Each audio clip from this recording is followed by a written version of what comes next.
If you're a leader or an aspiring leader in the business of lifelong learning, you're in the right place. I'm Celisa Steele. And I'm Jeff Cobb, and this is the Leading Learning Podcast.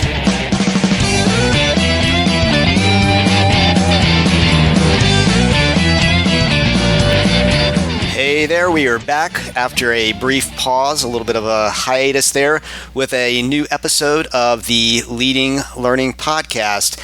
And this time we're actually following on to a webinar that we did recently. We promised during the webinar that we would use the podcast as a way to answer some questions that we didn't get to during the webinar, and also just to give a little bit more insight. And that webinar was about the Association Learning Plus Technology Report, and this is the fourth time we've issued this report. It's based on survey data. We go out and survey membership organizations via an online survey, and again, this is the fourth time we've done it. It's always very interesting to us to sort of find out how organizations are using technology for learning, if they're using technology for learning. And we started it, if I remember right, in 2009 was the first time. That's right. Yeah, and we conduct a survey, to go out and get that information, find out what organizations are doing, and then, try to digest that, reflect on it, analyze it, and give some opinions about what's actually going on out there in the sector. And so in the webinar that we held, we spent some time going through some of the major data from the reports and and also offering our perspective on how it actually applies to what organizations are doing. And we did get quite a lot of questions during the webinar. In fact, we had close to 500 people registered for that webinar, close to 300 who were actually there live, and we really had a flood of questions and could not get to all of them. So again, we're going to spend some time during this podcast going through them. Before we dive into the questions, so I do want to be sure to, we both want to be sure to thank YM Learning, formerly Digital Ignite, for sponsoring the Association Learning Plus Technology Report, as well as the webinar that we held to go over the report. And Tamer Ali from YM Learning was actually on the webinar with us and gave his perspectives as well. So in terms of digging into some of the questions, and maybe before we do that, why don't we tell folks where they can get the report in case they want to take a look at it? That would be a great point as well. So if you want to grab that report, it's a free report. We do ask you sign up to get it, but you don't have to pay anything to get it.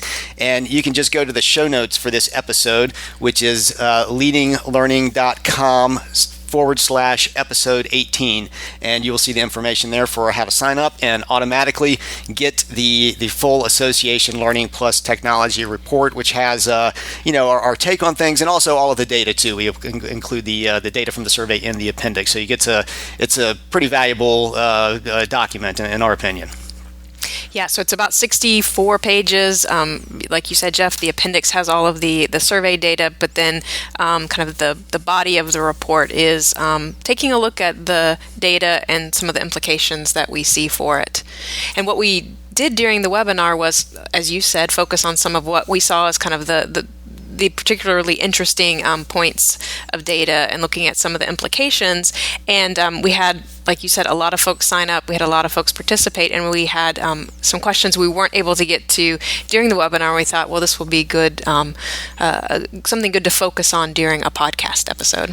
And so a lot of those questions, and actually the number along these lines, kind of surprised us a little bit, had to do with defining some of the terms we were using and defining some of the formats that we were talking about during the webinar. And we made a conscious decision going into the webinar that we weren't going to spend a lot of time on that. We really wanted to focus on the data, and we made the assumption that most of the people signing up for our webinars are familiar with our work to some degree, and then by extension are familiar with a lot of these terms and definitions. But clearly that wasn't true in the context of the webinar. A lot of questions about things like learning management systems, learning content management systems, and some of the emerging formats like microlearning and MOOCs and gamified learning, those sorts of terms. Yeah, so maybe we can just start with some of the technology platforms. I mean, you mentioned LMS and LCMS, and that definitely came up as a question. So LMS stands for Learning Management System. LCMS stands for Learning Content Management System. And, I think both those types of systems have been around for a long time. I do think that there's some potential confusion in the sense that there's been a lot of blurring of the lines. I mean, I think it used to be more that a system was one or the other. It really was a learning management system, meaning more about the delivery of learning and the tracking of learning. And LCMS, the learning content management systems, were really more about the creation of learning and sort of how do you have a repository of learning objects that you can repurpose and reuse over time. So they used to kind of be two different beasts. I think we have seen a lot of the blurring of the lines where you have systems that have a little bit of, maybe a learning management system that has a little bit of LCMS-like functionality because you can maybe do some authoring and maybe create and store some learning content. And then I think some of the LCMSs have also, basically introduced lightweight, learning management systems so you can launch, content and serve it up to learners directly from them. Right, and this is an issue that we've talked about in our selecting a learning management system webinars, which is one of our popular offerings. And there can be some confusion there, but I think for the terms themselves, and I certainly got the impression during the webinar that some folks weren't necessarily even familiar with the terms. Not so much the blurring of the lines. And I think as far as that goes, I mean, we're at a point now where you said they've been around for a long time. I mean, it's been decades that the learning management systems and learning content management systems have been out there. LMS, LCMS, those are no longer jargon in any way, shape, or form. Those are terms of the trade, and I think anybody who's in the education business, whether you're on the front lines or whether you're at an executive level, it doesn't matter. Those are the types of terms that you have to be familiar with at this point if you're really serious about being in the education business. And I would challenge folks who are on the webinar who maybe weren't quite as familiar with those terms to spend a little bit of time finding out more about them if you don't know about them at this point. And I think the same is actually true of some of the emerging technologies that we talked about. Yeah, I mean, we characterize them or sort of categorize them as emerging formats for learning, but really, again, many of these have been around for a while. For an example, we talked about massive open online courses or MOOCs, and those have been around for what? Well, I think the first sort of formally recognized one was probably in 2009 with George Siemens and Stephen Downes, but they preceded that, and even since then, I mean, this is mainstream media stuff. Yeah. MOOCs have made the cover of the New York Times, Wall Street Journal. They're big companies involved with that. That's true of MOOCs. It's true of things like digital badging. It's true of things like flipped classroom with initiatives like Khan Academy. So again, if these are the types of formats and terms that folks at organizations are not familiar with at this point, you need to take it as a personal challenge to get familiar with them. This is kind of it's the price of entry at this point. You have to be fluent in the language of learning, and these are very much part of the language of learning these days. And we'll give you the fact that different people will use these terms slightly differently, but still you can easily go out, Google something, get a sense for what these formats are. And yeah, maybe not everybody agrees 100% on exactly what constitutes microlearning, how small does it have to be to count as microlearning, but at least you can get the idea of, okay, this is about short, learning experiences that can be, particularly useful for reinforcement or just-in-time learning. So yeah, I think it is, the onus needs to be on folks working in learning and education to make sure that they are fluent in the terms. Now, all of that said, we do give a primer on these emerging types of learning in the report itself. So we talk about microlearning, we talk about MOOCs, the massive open online courses, gamified learning, flipped classes, digital badges, and micro-credentials. We define and talk about each of these in a little primer in the report. So that information is there. We do talk about learning management system, learning content management system. These are terms that we do make clear in the context of the report. So we're not just sort of hanging out to dry there, but we do challenge folks to make sure you are digging in and familiarizing yourself with these sorts of terms.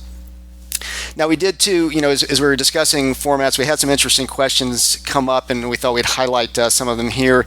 One person on the webinar asked about the concept of subscription learning, and we did actually address this some in the context of the webinar, but we find this interesting enough that we wanted to raise it in the podcast too, because we feel like this is a model that has a lot of potential for associations. And subscription learning is just basically the idea that you're going to sign up, subscribe to to some sort of service that's going to provide a continuous stream of learning over time. And that may be micro-learning, these sort of short, brief pieces of learning that Celisa was just referring to, or maybe somewhat longer form learning. But in any case, the idea that for 6 months, for a year, whatever the period is, you're going to get this steady stream of subscription type content.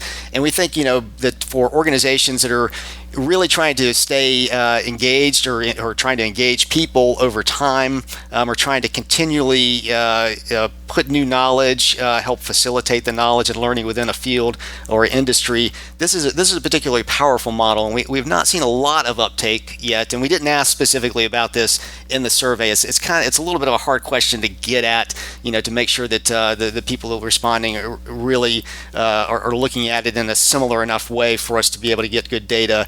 But we do expect that as things like microlearning take hold, that more and more organizations are going to embrace this concept of subscription learning. You sign up for a subscription and you get this trickle of content out over time. So we wanted to mention that again in the context of this podcast, because we think that is going to be a very important phenomenon going forward. We also had a question about mobile learning, and that is something that we did ask about in the survey. And as you'll see when you look at the report and look at how we phrase survey questions, we tended to be pretty broad and inclusive in our definition. So for example, when we were asking about M-Learning, we said just, do you provide a mobile version, i.e. a version specifically formatted to be easily viewed and navigated on a mobile phone or tablet device? So do you provide a mobile version for some or all of your learning content? So doesn't necessarily mean that an organization has gone whole hog and is developing M-Learning for absolutely everything they offer, but we just wanted to find out how many organizations were paying attention to M-Learning. And quite a few are paying attention at this point. 41% of the respondents who say they're using technology for learning said that they do have a mobile version of at least some of their content. And then we also asked, not just are you doing it now, but do you plan to in the year ahead? And another roughly a quarter, so 26.4%, a little over a quarter, said that they aren't doing M-Learning now, but plan to in the coming year. And so, this again could be a significant area of growth. It could be one of the major delivery mechanisms for the subscription learning that we were just talking about. It can certainly be a delivery mechanism for micro-learning, the brief snippets of learning, which might be delivering a video with some new knowledge. For example, we know some of the accounting societies out there, for example, are getting into 10-minute CPE, continuing professional education units now that in most cases is being delivered by mobile phone. Organizations that are in the certification realm and need to do test prep, delivering short quizzing and testing via mobile phones, which is another form of microlearning, and mobile supports that very well. Again, we think there's a lot of potential there, and we're seeing some platforms come along that support that very well, and we expect to see some growth in those in the coming years. So some really great things going on in terms of formats, in terms of how organizations are embracing new formats, and again, not to beat a dead horse, but to familiarize yourself through this report and just through your own efforts. If you don't feel fluent in some of these terms that we're talking about, to get fluent with them, because this is, you need to know what the tools are as you're considering your strategy going forward. And we're going to talk about strategy here in a little bit as well. But if you don't know the tool sets that you could potentially deal with, it's hard to think as innovatively and creatively about your strategy for learning going forward. So let's talk a little bit more about platforms. We touched on platforms from kind of the terminology standpoint when we talked about LMS versus LCMS, but we had other questions come up around platforms during the webinar. Yeah, we had one of the big ones that came up was just around scale and our learning management systems and these other platforms. Are those really just better suited for larger organizations? Because it's going to require some investment, obviously, both in terms of money and staff. Do you just not do that sort of thing if you're for maybe a smaller or medium-sized organization? And, both in terms of our own experience and the survey data, we just don't really see that. I mean, if you look at, as we did, the use of some of these platforms like learning management systems, or even more pointedly with webinar platforms, I mean, it really just doesn't matter about the size of the organization. And by size, I'm thinking both in terms of budget and in terms of staff size. I mean, there are some very small organizations making use of these platforms, and I think that speaks to a couple of points. One is that I think the platforms have gotten a lot easier to use over time. You've got stuff hosted in the cloud now, so you don't have to have the IT staff or something to support something being actually physically on servers at your location, and they've just gotten easier to use too from an administrative standpoint. So I think that again, size doesn't really seem to matter, and in fact, making use of a technology platform really can help you leverage the staff that you have, and you can actually, with small staff, achieve a lot because these platforms can give you the tools to do that. Yeah, definitely. You can seem like a much bigger organization if you implement a relatively straightforward, low-cost learning platform and just really use it well to get education out to your membership base. And somebody also asked, as far as that goes, is there a checklist that you can follow? And this was also sort of based on, size of organization as one of the factors, but a checklist, and we're assuming of things like, features and capabilities that you might look for in selecting a particular learning platform. And yes, definitely, you want to be able to go through a list of things that you're looking for. We would say back up though, and first of all, make sure you're dealing with platforms that really understand and are built to accommodate the needs of the Trade and Professional Association market. And that's going to mean a number of things. One is, if you need e-commerce in your learning management system, your webinar platform, whatever it is, most of the commercial platforms are much more oriented towards the corporate market, or they're in the academic market and they're accustomed to being hooked into student registration systems. They won't have that e-commerce capability. So, make sure that's there. Make sure that they're familiar with integrating with an association management system, a membership management database. Again, a lot of the platforms out there have not really done that. You want to know that is a capability that they have. And then, all of the requirements that come around continuing education, the issuance of credit, the management of credit, certificates, being able to track a certification path over time, those sorts of things. You want to make sure that all of that stuff is there in the first place as you're considering the range of features and functionalities that your organization needs in a platform. And then you're going to want to think about things like format, and how important assessment is to you, your learning strategy and how the platform needs to support the learning strategy. So much less to do with size of organization or even budget level per se. It really is what are we trying to achieve here with our membership base with this system, and then what are the capabilities that we actually need in the system to support that, and use that as a driver for the checklist. We will also include in the show notes to this episode a list of questions that we recommend that you think through, and they may not all apply to your organization, but a lot of them will, and you can use that as a framework to create your checklist and going out to vendors. And I'll also mention that we do really emphasize that need to think first at the higher level of being really clear on what your overarching objectives are for the system. And in fact, our next Leading Learning webinar that we're going to do on February 18th is going to be around learning management selection and really looking at a process that we use. And so it'll get more specific into that. So if that's something of interest to you, we will include in the show notes a link to how to register for that free webinar. That's right. And if you haven't picked up on it so far, checking out the show notes to go along with the podcast can be an important part of your listening experience. So we're going to have a lot of information in the show notes this time. We do know one thing we did want to make sure we touched on in this podcast around platforms, because it came up during the webinar. We weren't able to address it, or we weren't able to address it fully, I guess. We did talk about it a little bit, is the issue of personalization. And somebody had asked about, how personalized learning is affecting the industry. And this is the idea that, you're going to be able to really shape choices to fit a learner's needs, and help a learner access the learning that is, most aligned with their particular educational needs.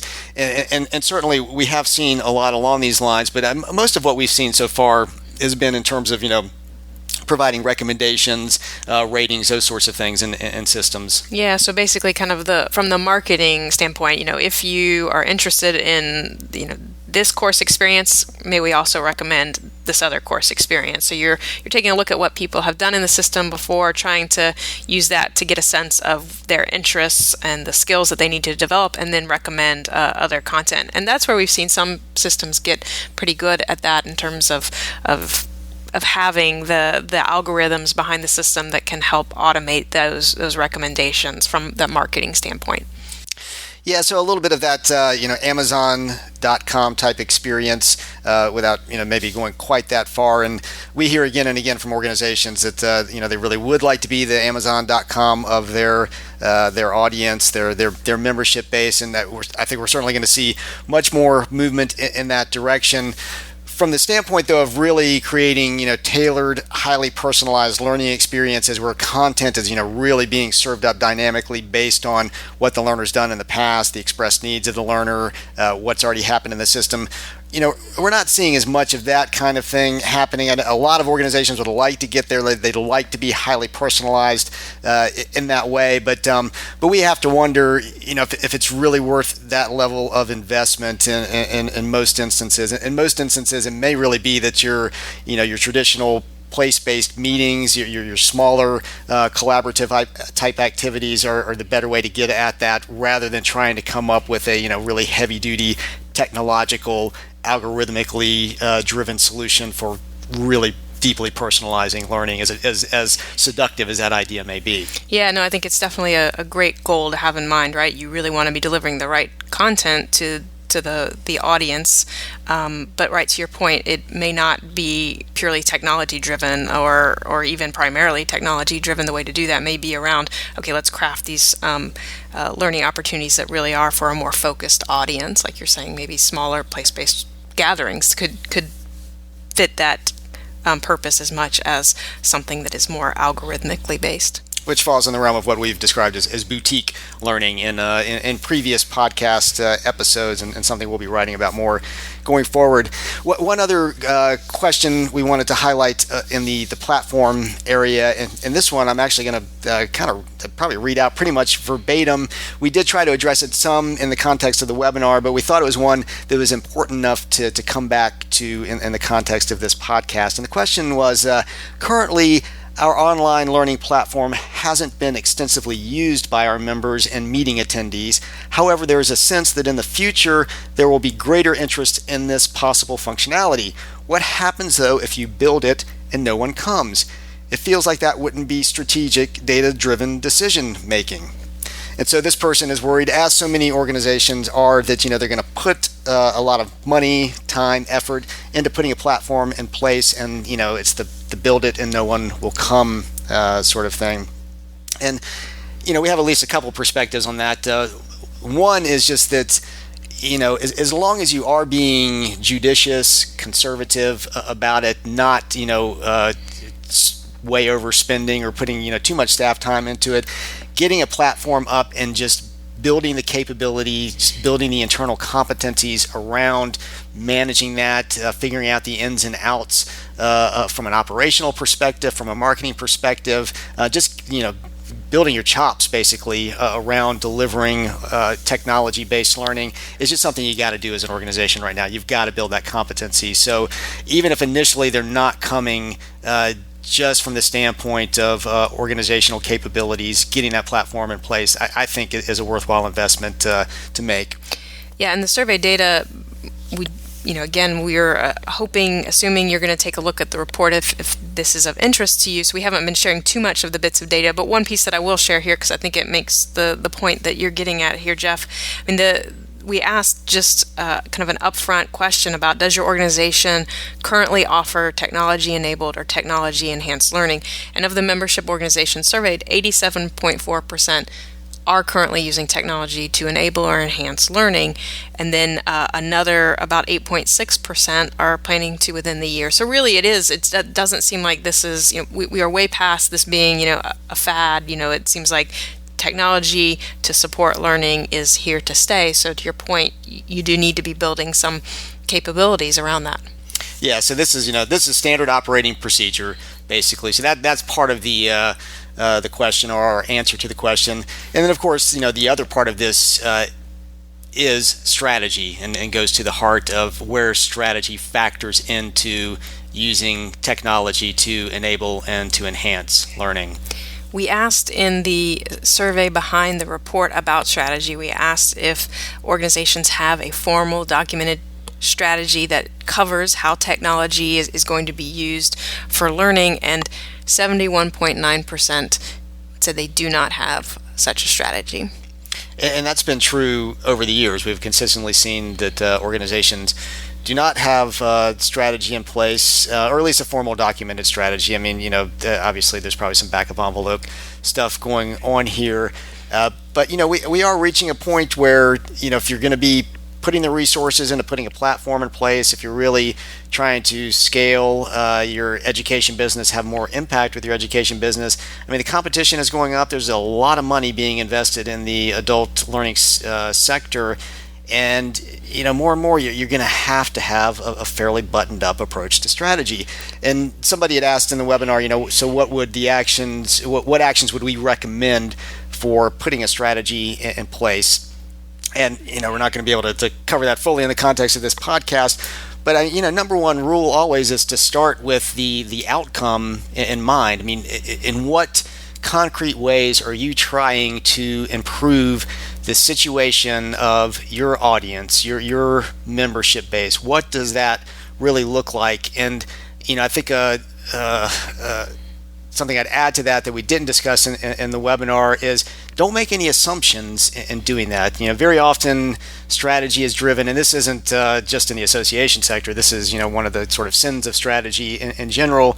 It tends to be driven by people who are very focused within the organization, and that can even include volunteers. Because a lot of times you have the same volunteers year over year who have their particular perspective. So don't make any assumptions about the outcomes you're trying to produce for your membership base or your broader audience. Get a very diverse set of data to consider in setting strategy. And that means, traditional tools like going out and doing surveys.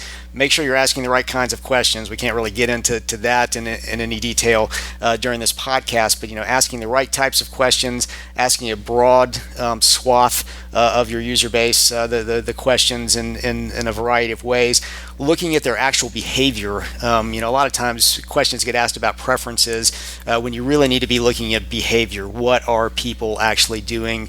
Really getting a gauge on what's going on out there in the marketplace. But you want those outcomes well defined with as few assumptions as possible, and then you work back from there to set strategy. So, from the outcomes you're trying to achieve, you set your overall strategic objectives. Then you look at, how does it make sense for learning and education to support those objectives? And then finally, what kinds of technology are needed to facilitate the delivery of those sorts of educational experiences that are ultimately going to produce the outcomes that we want for our audience. And all of that's easy to say, and certainly we're not the first people to say that on this podcast or something similar to it.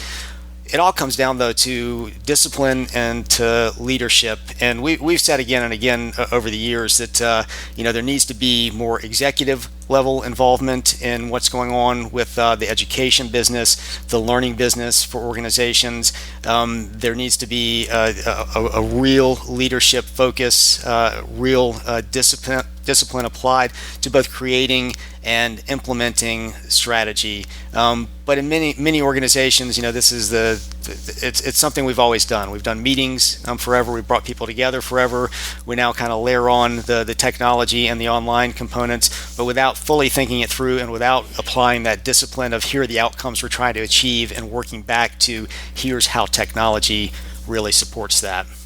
Yeah, we did have a question that came up during the webinar, which was around, is the fact that there's not very much strategy related to the fact that technology is evolving and changing so much. And really our perspective on that is that you especially need to have a strategy in place when things are evolving and changing so much, because that's going to give you the discipline to focus on the technologies that are going to help you achieve those outcomes that you've identified. And without that, you really can be sort of stumbling around and trying this platform one day and trying that format the other day. And while we're all in favor of experimentation, we're in favor of of thoughtful experimentation. Strategic experimentation. That's right. And then, one of the things that we did ask about in the survey and talked about in the report is the leadership around education businesses, and particularly what's happening at the executive level with education businesses. In the survey behind this report, for the first time, we asked a question about chief learning officers or a similar position. So we asked, does anyone at your organization hold the title of chief learning officer or a similar C-level title that references learning, education, or knowledge? And this was the first time we had asked this question, but it's something that's been of interest to us, this idea of kind of how high up in an organization is learning and our learning and education given visibility at that highest level. And for us, the question sort of seems like a potentially good barometer of kind of how much respect learning is getting within the organization. And we were pleasantly surprised to see that 42.2% of respondents said that yes, they do have someone in a CLO or similar position. And we got some questions during the webinar about, well, what are some of the demographics of the organizations that have a CLO? Meaning, is it do bigger organizations tend to have CLOs? And really, bigger in the sense of staff size, yes, we do see that they tend to be somewhat larger. But in terms of budget size, no, not necessarily. So I think that to our mind, again, it's about kind of the respect for education and learning and how important a role that plays in the organization, and that can be true of any organization of any size. If your mission, if what you're about is around education and learning in large part, then it makes sense to have someone in a C-level position overseeing that. But we do get it that at smaller organizations, it is likely to be something where, education and learning may be kind of the one of many hats that someone is wearing there. And I know we also got another question around the CLO in the sense of, what if we don't have a chief learning officer, but, I want to help advocate for one. So there was a question around how can we, help convince the organization that we need someone in that executive role. Right, and this will vary a lot from organization to organization. The first thing I would say relative to that is, it doesn't necessarily have to be a chief learning officer exactly. That doesn't have to be the exact title. What we're getting at here is somebody who is at the executive level of the organization and is in charge of learning and education that the organization offers. And that in some organizations that may be a VP level, in some organizations it may be a director level. But just what is that sort of executive level? And if you've got people at that level doing membership, if you've got people at that level, doing technology or marketing, for example, then you really ought to have somebody there doing education, learning, knowledge type initiatives. And there are a number of ways to come at that. One is just to point out that disparity in the first place, if it exists in your organization. If you've got somebody in that sort of executive role in technology, for most organizations, you sure as heck ought to have somebody in education, because education is generally generating revenue and is providing a fundamental service related to the mission. So, that kind of logical argument is there in the first place. But the other approaches to take, and one we discussed in the webinar, was that we're seeing a lot of the impetus from this now come from boards. Board members are waking up to what's going on out there in terms of serving membership. They are part of the membership, so they have their own lifelong learning needs, and they're experiencing other things in other places, and a lot of times are bringing this to bear on the organization. Now, depending on where you are in the organization, you may or may not have direct access to the board, but the board are volunteers, and typically working up through that volunteer chain into the board, or garnering volunteer feedback in general, you can create some pressure around having this executive level learning position. Beyond that, certainly being able to make your business case and demonstrate that A, you're generating revenue, B, that it's typically central to the mission. In fact, education is usually stated in the mission, and so making that clear. And in some cases, it's also just maybe reframing what you're up to. Like for a lot of organizations, meetings really are where the education occurs, and you may have somebody at that level who's dealing with meetings, but it hasn't really been reconceptualized as a learning or a education type position when it really should be. And finally, I would say, look out at the broader environment in which you're working, because some of the places where we do see movement towards chief learning officer type positions or executive level positions are in the professions, in the fields where competition is growing and where the emphasis on learning has been growing. And if you look at the commercial organizations, the companies, the corporations that are in those markets, they have that chief learning officer position. Talent is extremely important in those markets. And I'm thinking particularly of areas like accounting, medical, legal, those types of professions. You tend to see CLOs in a lot of the in those types of professions. And the societies, the organizations that are serving them should have similar positions as they are creating education for those audiences. So, looking at all of those avenues as potential places where you can start building that case for having that executive level, if it's not exactly a CLO type position within the organization. And I'll just add that I think that it's not so much about necessarily advocating for the position. I think you've sort of hinted at this, Jeff. It really is about painting the broader picture of why this matters, why it's important that learning and education be represented at the executive level, and that may or may not be in the format of the CLO role. So I think it's less around whatever arguments are being made within the organization. It's not so much that the goal isn't to create a CLO position that may or may not be the right answer to just elevating the role and the attention and the scrutiny and the resources given to the learning and education function. Right. And we do fully expect to see more executive level positions focused on learning, focused on education going forward. That's something that we do expect to see grow in associations. And of course, technology is going to continue and to grow and be a part of that. So that really, I think, brings us to the end of the major lingering questions that we had from the webinar. We're certainly open to folks emailing us, contacting us with questions. If you were in the webinar and still haven't heard an answer to something you were looking for, or if you were just listening to this podcast and have something else you'd like an answer for, we're certainly open to doing that.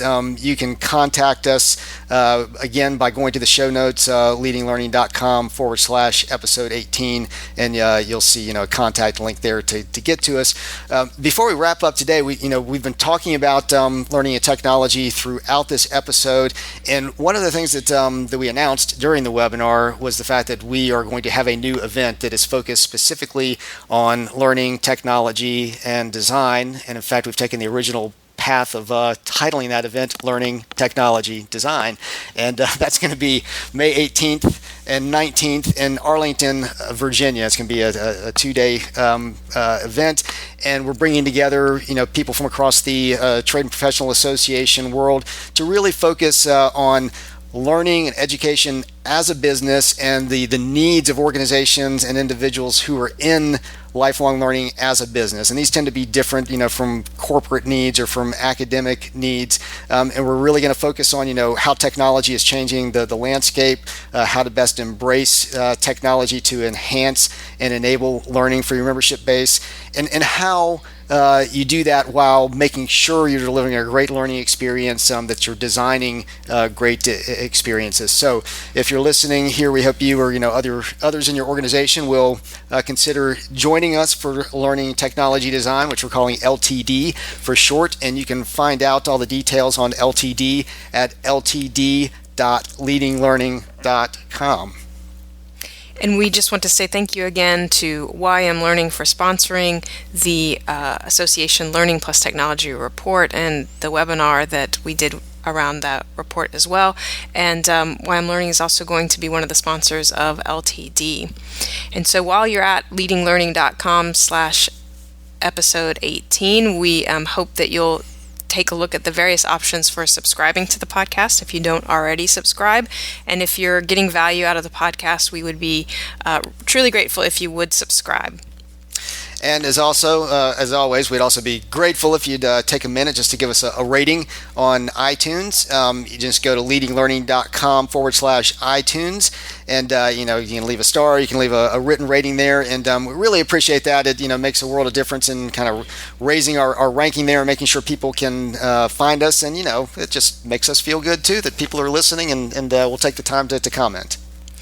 And we also hope you might consider telling others about the podcast. If you know colleagues who might also get value from this, you can send out a tweet by going to leadinglearning.com/share. And if tweeting doesn't happen to be your thing, you can pick whatever social network happens to fit your preferences. So that's it for this episode. Thanks again, and we will see you next time on the Leading Learning Podcast.